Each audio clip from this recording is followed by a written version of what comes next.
So, good evening and welcome, members, and a special good evening to online viewers of what is East Cambridgeshire District Council extraordinary meeting here starting at 6 o'clock.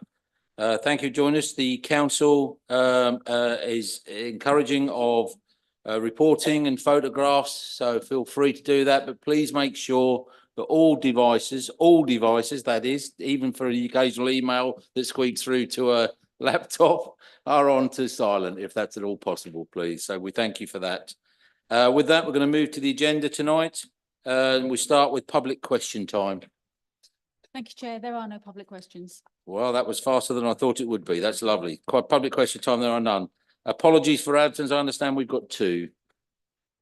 I haven't received. You haven't received any. Okay. Do you want to just list the two? Yes, apologies from Councillor Mark Inskip, who's in Japan, and Councillor Mary Wade. Very lovely time of year to be in Japan. Right, lovely. Item 3, please. That's declarations of interest. I say this at every meeting, but it still holds true. If you find it during the debate tonight that there is a declaration of interest that you may have missed, please just raise your hand and step forward with it. Thank you very much. Go to Chair's announcements. This is going to be equally quick. I have none. So that's very good. So we go straight on to the main item tonight, which is political proportionality.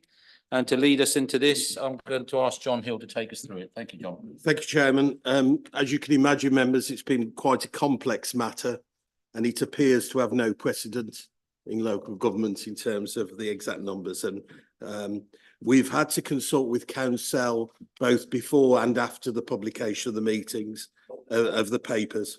Firstly, I'd really like to thank both Councillor Bailey and Dupre for their patience and we're very honest about that, their constructive challenge during the process. And we thank them for that. The main change to the report, Chairman, is that Appendix 3, we are now advised by Council, we require a NEMCOM vote. Those who are not familiar with that means that there would be no councillors voting against. Appendix 4 and the Appendix 5, which appears in Councillor Dupre's amendment, meets the legislation in full and requires a majority of members present. I understand, Chairman, there is a motion and an amendment, and over to members for their discussion. Thank you, Chairman. Thank you, Chair. Thanks for the, thank you, John, and thank you for leading us into it. Your Freudian slip there. So that's going to lead us very nicely and on to the matter at hand. Over to the leader to put your motion, please. Thank you very much, Chair. And obviously this was circulated yesterday to all councillors. Chairman, the people of Wood Ditton Ward chose 2 Conservatives to represent them at this council. And the people of East Cambridgeshire voted for the Conservative Manifesto, the Conservative Policy Platform, and a Conservative administration. I've always felt that the committee system is the most democratic system in local government. The need for full council meetings is inevitably less than in councils that have a cabinet, because our committees have greater delegated decision-making powers. But that means that all councillors have the opportunity to take part in the decision-making process, and I think that's its great strength. It does also, of course, require a greater level of commitment from members to attend and take part in proceedings than under a cabinet system. We'll come on, no doubt, to the amendment later, but you know, I believe in you know, as much democracy as we can possibly have, and you know, I think our version here that increases you know, the democratic input, because the Appendix 4 increases the number of seats on committees from 53 to 60. And, you know, an increase in committee positions can only strengthen democratic input with more voices at the table, more ideas coming forward, greater diversity and greater representation of the people. And I think anything that reduces the number of seats from the current position which we're in, you know, is really stifling democracy, frankly, through a reduction in the number of places on committees. We respect the committee system on this side of the chamber, and we trust that the Liberal Democrat and Independent group will do the same and field members at all the committee meetings, as we on this side have a strong record of doing to date. The votes of residents of East Cambridgeshire in May 2023 remain on the record, Chair. And as leader of the council, together with my Conservative colleagues, I want to pledge to residents that we will continue to do all we can to retain the administration of the council that they voted for, and we will continue to do all we can to deliver the promises we made in May 2023 when residents put their trust in us. So pragmatically, Chairman, to that end, we obviously recognise that there's been a change and we respect the position we're in, and that we therefore now move to adopt the new proportionality as set out in Appendix 4. The consequences of this requires additional constitutional amendments in order that we do not get into a deadlock position at the annual council meeting in our series of mini meetings of the committees and find ourselves unable to elect chairs and vice chairs of our committees and unable to move forward with the business of the council. The Liberal Democrat and Independent requisition notice helpfully facilitates this with its catch-all of any other related business in the requisition order. We therefore also propose the totally necessary changes to the Constitution such that Council elects the chairs and vice chairs of committees and subcommittees and working parties rather than the committees themselves, which is currently the case. This is the practice in other councils, including, I believe, Liberal Democrat-led Cambridgeshire County Council and South Cambs District Council. And we ask the Director of Legal to make the necessary amendments to effect the changes as set out in the recommendations at little 1 and little 2. And Chairman, just in closing, I do hope that we can move forward together on this basis, and I look forward to continued cross-party work, which, with a little effort on both sides, has proven to be successful. Thank you, Anna. Thank you very much. I assume we have a seconder for this. I'm happy to second, Chair. I reserve my right. Okay, thank you. On that point, then, we're now going to move to the amendment, which I believe is being put by Lorna. Yeah, Councillor Dupre, if you could put your amendment, please. Thank you very much, Chair. I will do so. I was interested to hear the leader's introduction, and one thing I particularly want to say I do agree with her on is a preference for the committee system as opposed to a cabinet system. However, I do think that that is only preferable if committees are run as committees and not like a cabinet council without scrutiny. We've had too much of that for too long, and I hope that the new arrangements will mean that there will be greater scrutiny of council business in the future. We are in an interesting situation with an equal number of councillors on either side of an even numbered council. I have to say I predicted that an even numbered council would give us problems when it was instituted by the Local Government Boundary Commission. It seemed to me to make absolutely no sense to have an even numbered council because one was setting oneself up for the situation we find ourselves in tonight. The other thing that has set us up for the situation we find ourselves in tonight is, of course, the result of the elections in May last year, where we missed out on being in exactly this position by just 25 votes in one ward. And in fact, the number of votes cast for the Liberal Democrat candidates was greater than the number of votes cast for the Conservative candidates across East Cambridgeshire in that election, which says much about the vagaries of the first past the post electoral system, but need not detain us further tonight because here we are as a result of a situation that I don't think any of us predicted. So the amendment that we want to put tonight is simply to, and I'm glad that we have got to a position where we are actually simply talking about numbers and the difference between 5 and 6 rather than issues of principle. I'm glad that what was clearly erroneous in law in relation to Appendix 3 has been struck out and that we are following what I always understood to be the legislation.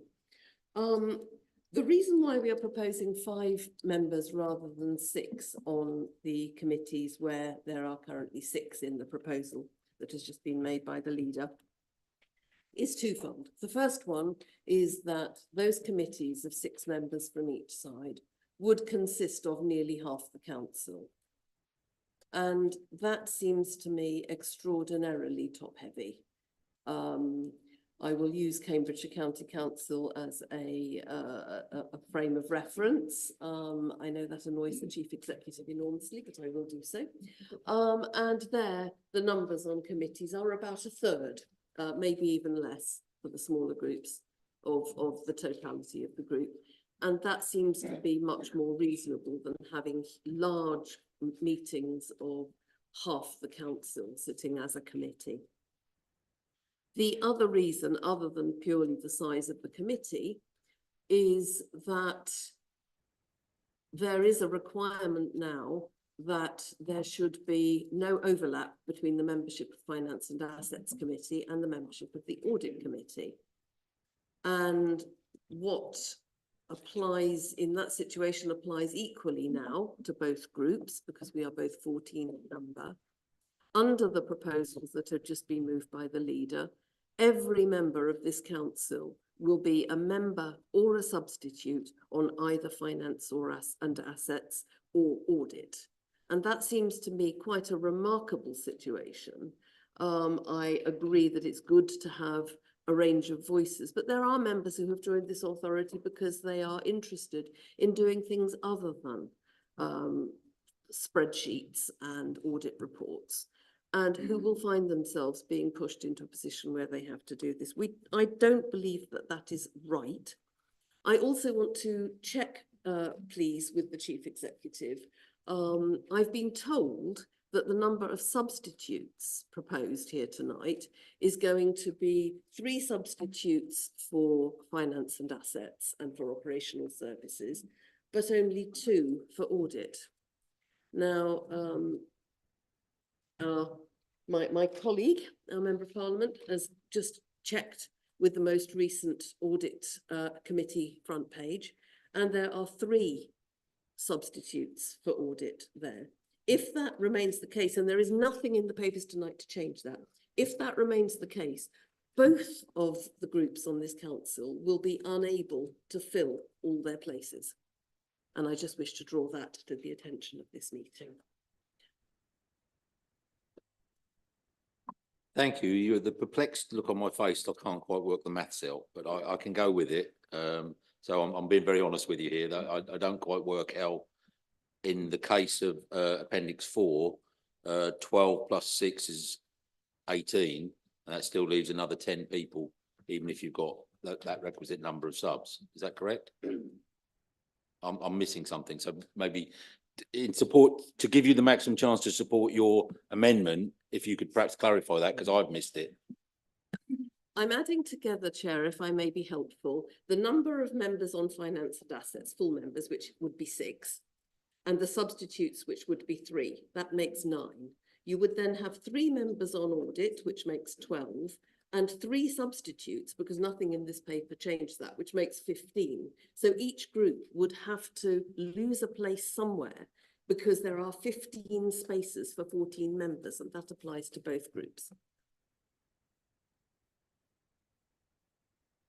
Sorry, this really wasn't deliberately a spanner in the works. It was just, I was told this afternoon that it was two members as substitutes. I took that as being the correct position until Councillor Kane drew up last month's audit papers. Chairman, I'll bring John in. Chairman, I think my maths are probably as good as yours, and I'm trying to absorb it. And we either have an adjournment to consider what you can do to, or we can come back to you and do something at the next meeting. I'm Sorry, guys. Can we?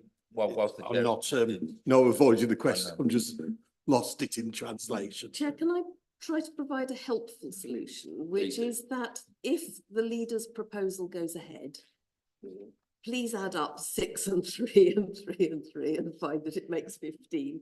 But if you would accept an additional amendment to reduce the number of substitutes on audit to 2, then that would It would still be a position which I don't think is right, that everybody should would be balance committed it. to one or either of the committees, but it would at least mean that both groups could fulfil their numbers. Please, John. Thank you, Chairman, and thank you very much for helping me in that. Can I suggest that we carry on discussing the amendment, and when we come back, if we need to, back to the motion, we can ask the move of the motion where they're willing to accept that a particular amendment and see whether we can move forward again.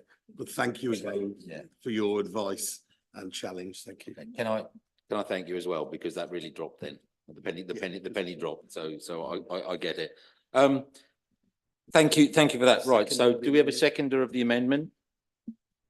Yes, Chair, I will second the amendment. Do you want to speak now or reserve your No, right? I reserve my right to speak. later. Thank you. Thank you very much. So we're asking for speakers then on the amendment, please.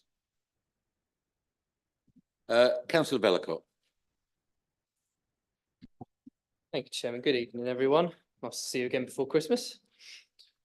I was diverted when I saw the Liberal Democrat amendment come in this morning, because what it says is, no, we didn't call this special meeting to have more Lib Dem voices in the room.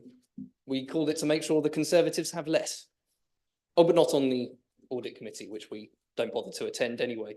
Oh, and we can't have any chairs come next May. So if this is an attempt to increase the democracy at East Cambs, then it is, I'm afraid, an entertainingly bad one, and residents will see it as such.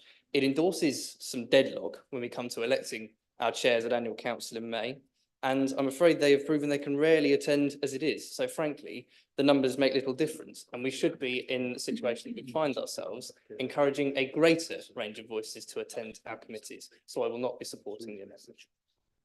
Thank you very much. I think it's Councillor Trapp next, yeah?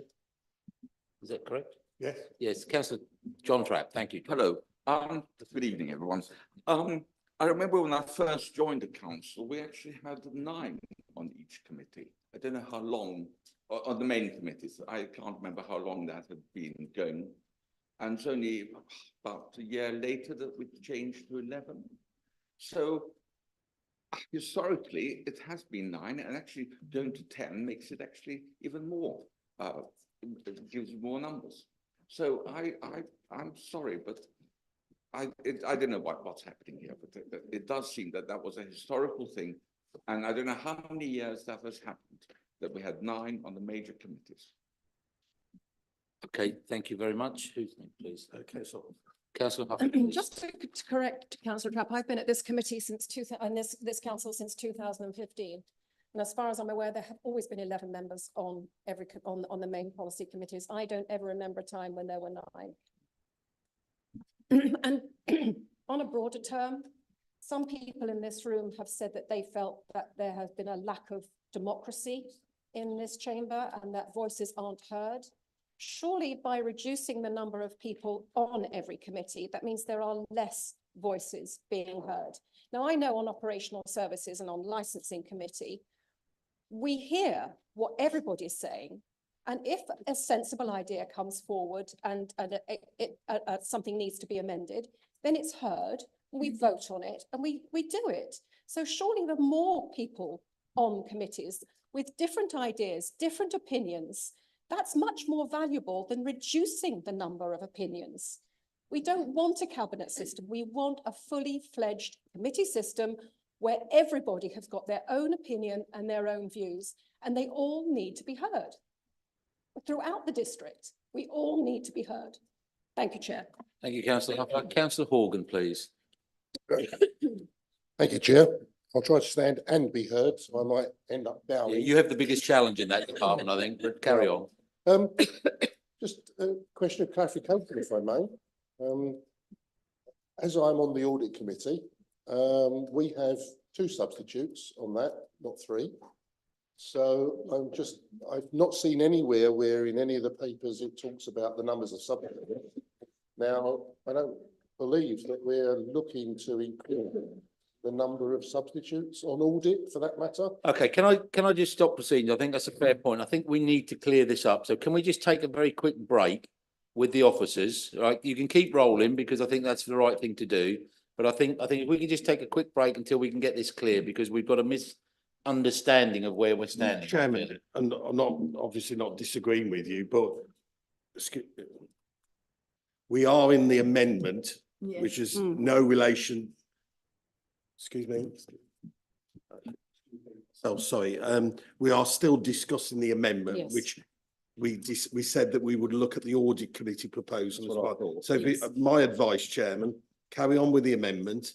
In the meantime, we'll make sure that we give you a correct and Right. and if it allows members who feel they've got something to add to the debate, they can do that without losing. If I can then just pick it up again then and say that the situation with substitutes will come at the end of this, but continue the debate on the amendment, please. We've got councillor Holtzman next.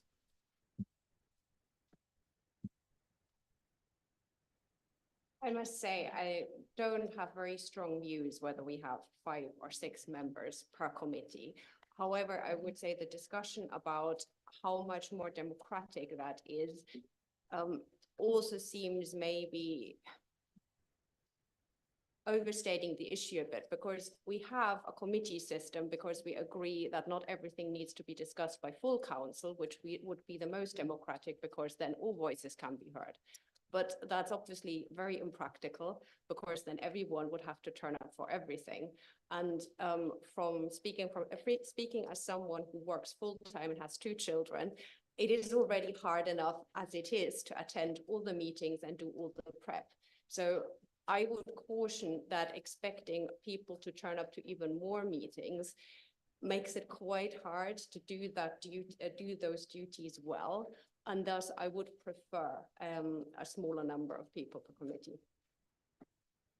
Okay, I think we're coming to the end. I can't see anybody else. Oh, sorry, yes. David, over to you, please. Thank you, Chair. Sorry, councillor Miller. It's okay. Thank you, Chair. If that is the case, that because of the pressures on working people, and I very much feel what you're saying there, because I have a full-time job too.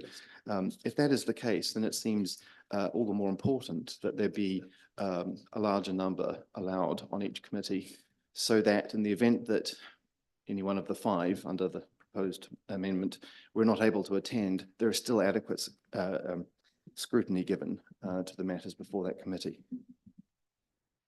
Thank you, councillor Miller. Thank you. Unless I'm missing, there's nobody else to speak on the matter. So we come to councillor Lay, who is the seconder of the amendment, if you wish to speak. Thank you, Chair. I have nothing more to add. Thank you very much. Thank you very much. In which case it comes back to councillor Bailey as the proposer of the original motion to respond.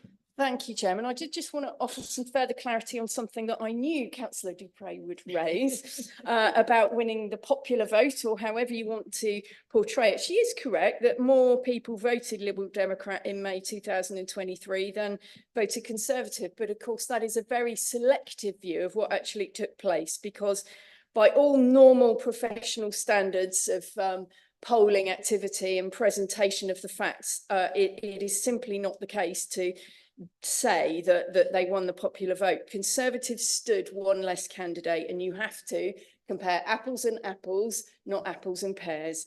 And when you account for that, Conservatives won the popular vote. We got 18,229 votes compared with 17,828. Regardless, Chair, clearly that's not even the system that we work in local government, where we are first past the post. And it is perfectly clear that in May 2023, the residents of East Cambridgeshire put their trust in the Conservative manifesto that we put out far and wide, and voted for a Conservative administration. That is not in doubt, and I'm sad that we find ourselves here today. I just also find it astonishing, given some comments that have been made in very public arenas about East Cambridgeshire being a less democratic council than some of our neighbours, because we have less full council meetings. And I really think that's an astonishing statement, because those other councils run cabinet systems, which is a completely different structure, whereas we run a committee system. And Councillor du Preez and myself are in agreement that that is the most democratic system. And, you know, giving everybody, as many people as possible, the opportunity to take part is the right thing to do and makes it more democratic and more voices at the table, more opportunities for bigger numbers of ideas to come forward. And there have been plenty of times in both of the policy committees where recommendations have been changed, ideas have been adopted, there've been some really good cross-party efforts. So I don't think it's right at all to say that we're not running this council as a proper committee system. We will continue to do so. And I think the sudden concern for membership of the audit committee is difficult to take given the activities of the last few months from our colleagues opposite on that committee. Apologise, I didn't turn that on. We are at the point of a vote on the amendment. Everybody has spoken on it, so we're now at the point of voting on the amendment. Do you, I'm just looking at the option. The amendment is as published. No, it wasn't. It's as, so the amendment is as set out on the agenda item 5. Everybody should have a.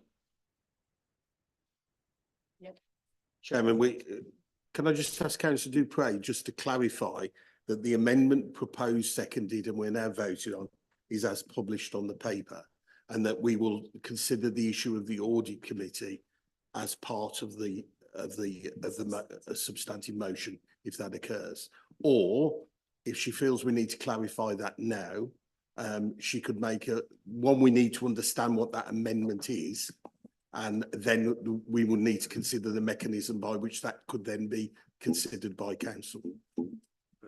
I'm simply wanting to know at which point we are going to return to that matter, because I thought we were going to return to that matter. So if that could be clarified, then that is fine. Just to be helpful, I'm very happy that if this amendment falls, which it might not do, I'm very happy to consider that in the substantive motion. And just for anybody that's hanging on here trying to understand, what we're talking about is the discussion on the number of substitutes per committee on either of these, really. Is that correct? Right. We'll do that. No, we're going to do that afterwards. Right. So back to where we thought we were. Is everybody clear? We're about to vote on acceptance of the Liberal Democrat amendment and Independent Group amendment, which is part 2 of the paper that's before you today. Okay? Right. I'll hand over to, well, is it show of hands vote? Right. All those in favour, please raise a hand.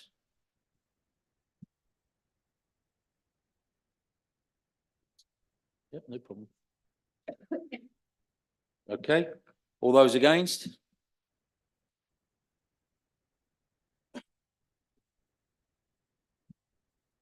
And I think that's a thank you very much.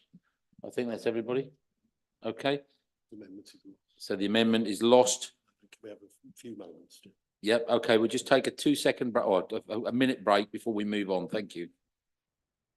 Apologise. I believe that was 14 to 12. 14 to 12. Yeah.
The thumb in the air. Thank you very much. We're back in the room. So what we're going to do now is we're going to go, so just to reiterate, the amendment was lost, so we're now going to go to a new amendment, yes, to the substantive motion. We're going to a new amendment to the substantive motion from councillor Dupre. Thank you, Chair. I think we are all now in agreement in this room that unless we change some of the numbers regarding substitutes, both groups will be in the position of having to fill 15 places, whether full or substitute, on finance and assets and audit, and will be unable to do so with 14 members. Therefore, we need to reach a position whereby we reduce one of those, we reduce the totality of those numbers by one. And to me, the sensible way to do that would be to reduce the number of substitutes on the audit committee from 3 to 2 in each case. I still maintain my previous position on that, but at least it now means that every one of those places can now be filled. I believe that I'm now asking whether the leader will accept that as an alteration to her motion. You've just stopped me having to ask. So can the leader accept that as an amendment to the substantive motion? I can, Chair, and I can just tell everybody that we had already encountered this problem on our side of the chamber because we were unable to fill our third vacancy on the substitute list for audit committee for this very reason. So I'm in total support of going to 2 substitutes for both groups on the audit committee. So we move to the main. And you know, it makes perfect sense Yeah. because when you look at the numbers and the number of substitutes, it works as a whole package. Okay, before we move on, I would really like to thank councillor Dupre or I think it might have been councillor Kane, but pair of you for bringing it to our attention. You are a double act, yeah, no comment on references to what double act that might be. So I thank you very much for bringing that attention. Also, the hell we've got to this point. And this point, for everybody's reference, is we are now open for the main debate on the substantive motion as altered to include the change in substitutions. And just to reiterate that was a change of substitutions or reduction of 1 in number on the audit committee. Okay. Would it be worthwhile, Maggie, have you got that written down? Have we got the word? That, Chairman. Okay, when you've got that, we'll start the debate, but when you've got that, if you could let us know, we'll perhaps have that read out so we're all absolutely clear on what we've got. So you're debating. Okay, so we're now open to the debate. Who would like to debate on the substantive motion, please? Absolutely nobody? Oh, councillor Vellacott. Thanks very much, Chairman. I understand that we are all politicians, but I know there are people on both sides of this chamber who are frankly sick to death of the politics, and I am too now. We're not elected here to play games. We're elected here to achieve something.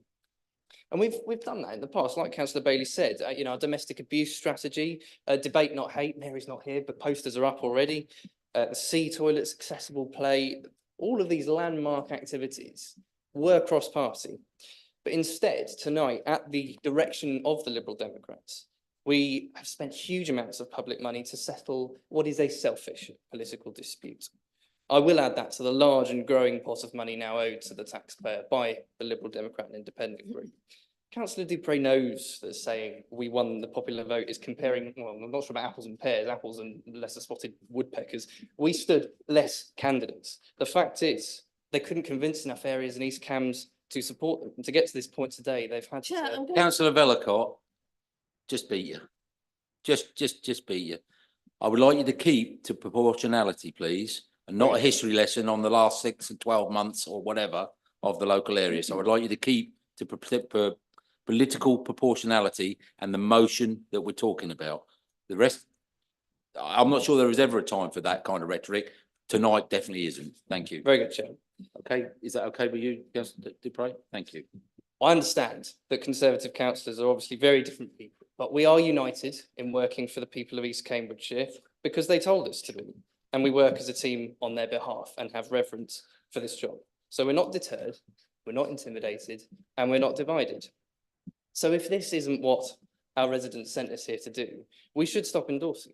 There are so many younger people here. This council needs our ideas. and it is in our gift to decide how we deliver that. Our motion is the only way to focus on residents' priorities over the opposition zone. It's fair, it's legal, and it avoids deadlock with the chairs in May. Otherwise, without a chair of each committee, we would not be able to do anything for our residents. The Liberal Democrats may not sort of agree with ideas in general, but they're not just us. They were endorsed by the people, and we will fight in every corner, every clause of our constitution. We will do as we were directed, and nobody, whatever their motivations, can deny that. So whoever is with us, that is what we'll do. We'll move forward for the people of East Cambridgeshire, and this motion is the right and fair way to do it. Thank you, councillor Vellacott. Any other speakers on the substantive motion, please? Councillor Dupre, thank you. Thank you. It never ceases to astonish me how some people manage to make violent division out of what I think is going to be a united decision this evening. Let us, for goodness sake, stop all this politicking and agree what I think we will all agree. People are sick to death of it. And I want us to move forward with something that it has taken a while to get to, but which is lawful. It meets all the requirements of the legislation. It is out by one on several committees on what we would have done, which we think would have given a better balance, but nonetheless, it is completely balanced. It matches the numbers of members on this authority, and it is not such a great difference between 5 and 6 that anybody is going to die in a ditch over it. So let us all behave like mature adults and consider what is in front of us. I'm happy to support something which is about setting a lawful set of numbers for how this council will operate. I believe my colleagues are too, and I hope that we will have a united vote on it. I am also, and I believe my group is also not going to dispute or disagree with the proposal about the election of chairs. It seems to me to be a sensible way forward. It is what happens on other authorities. And there is no reason to oppose that. I believe that despite any attempts opposite to make division out of a united proposal tonight, we will get a united proposal. Thank you. Thank you, councillor Dupre. Any other speakers on the substantive motion? In that case, we can't see anybody, so we'll go to the seconder, which is councillor Huffer. Thank you. Chair, I'm happy to second this motion so that the council can continue to serve its residents, which is what we were elected to do in May 23. I passionately believe that everyone has a right to express their own opinion, as the electorate did at the ballot box some 20 months ago, and chose this side of the chamber to continue to work for residents, providing value for money and excellent services. I also believe that any district or county councillor, and even an MP, who is elected under a party banner, regardless of colour, should, if they choose to leave that party for any reason, whatever reason, resign and stand for re-election under the new party or group. If one is so convinced that what one is doing is utterly right, then go to the electorate and sell your ideas and reasons. If they continue to support you, then good for you, and I would be the first to congratulate you. But this alliance is not what the residents voted for, and frankly, I'm a little shocked that my colleagues opposite are completely comfortable with this. I have always lived my life. Once again. Point of order, please. Point of order. If you This could isn't sit. about proportionality. This isn't about what's on the paper. Okay, I'm not sure it's a point of order, but I will pick that up anyway. If you can keep, I am to- keeping, don't worry, Chair. you weren't, but Well, if I can ask you from now on to keep to it, please. Democracy means that sometimes you don't get your own way. It also means that the will of the majority is more important than the wants and desires of the one. It's been said that when life gives you lemons, then make lemonade. So lemonade it is. And we will continue to serve our residents of our wonderful district for the next 28 months, as we were instructed to do in May 2023. Thank you. Thank you for coming to a conclusion there on a better manner. Thank you. Anybody else to speak on? No, I apologise. We're back to the proposer of the original motion. My fault. Nothing much to add other than say I'm delighted. It sounds as though it's going to be unanimous, Chairman. Just because it's not the most common of event, I am going to ask for a show of hands. Can But before we do that, we've actually got some wording on which the show of hands is going to be on, which John's going to read because he's worried I can't read his hands. Thanks, Chairman. I think that's a criticism of me rather than. So we're actually going to we number the existing 3 to a 4, and the new 3 reads reduce the number of substitutes from 3 to 2 on audit committee for each group. That's what you are voting on, Chair. Thank you. Happy with that? Happy with that? Okay, so that's what we're voting on that. So can I have a show of hands, please, for all those in favour? Along with a little cheer, I think that is unanimous. Thank you, Chairman. Okay, members, that concludes the matters of the meeting tonight. Without 2 things that I would wish to say. I thank you for the attitude brought to the table tonight, and I think that we've got to where we want by an awful lot of hard work, particularly by the 2 leaders of the main groups who have brought this together and helped move it along. We owe a debt to our officers who have had to plough through the Green Book and come up and make sure that we're absolutely right. And I'm very grateful for them doing it. And lastly, in the time of goodwill and blessings to all, on behalf of East Cambs and anybody that's still wishing, I wish all the members, all the officers and everybody watching a very happy Christmas. Thank you very much.